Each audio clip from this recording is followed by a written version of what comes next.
Esther, chapitre 8. En ce même jour, le roi Assuérus donna à la reine Esther la maison d'Aman, l'ennemi des Juifs. Et Mardochée parut devant le roi, car Esther avait fait connaître la parenté qui l'unissait à elle.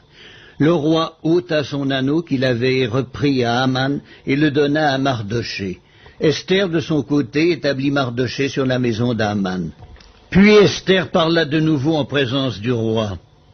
Elle se jeta à ses pieds, elle pleura, elle le supplia d'empêcher les effets de la méchanceté d'Aman, la Gagite, et la réussite de ses projets contre les Juifs. Le roi tendit le sceptre d'or à Esther, qui se releva et resta debout devant le roi.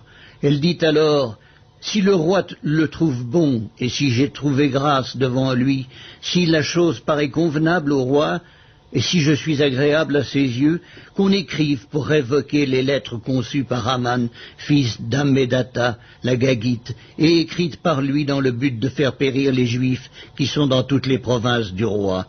Car comment pourrais-je voir le malheur qui atteindrait mon peuple, et comment pourrais-je voir la destruction de ma race ? » Le roi Assuérus dit à la reine Esther et au juif Mardochée: « Voici, j'ai donné à Esther la maison d'Aman, et il a été pendu au bois pour avoir étendu la main contre les Juifs.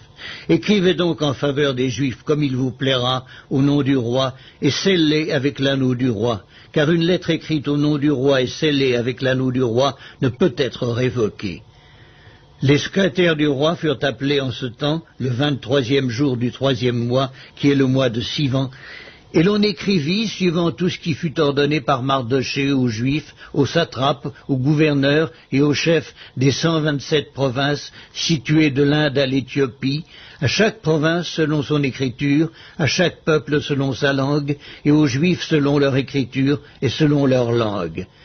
On écrivit au nom du roi Assuérus, et l'on scella avec l'anneau du roi.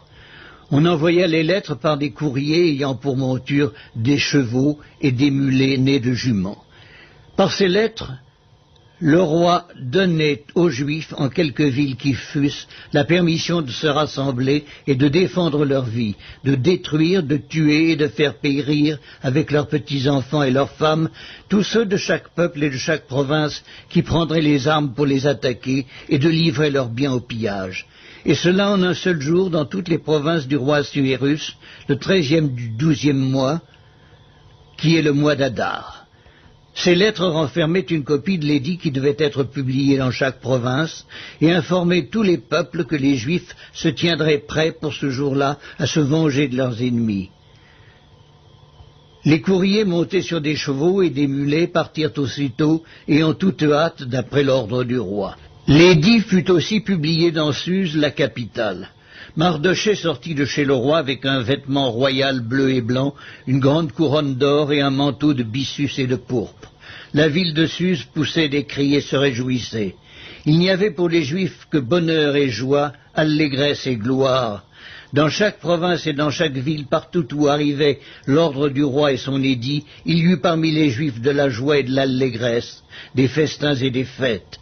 Et beaucoup de gens d'entre les peuples du pays se firent juifs, car la crainte des Juifs les avait saisis.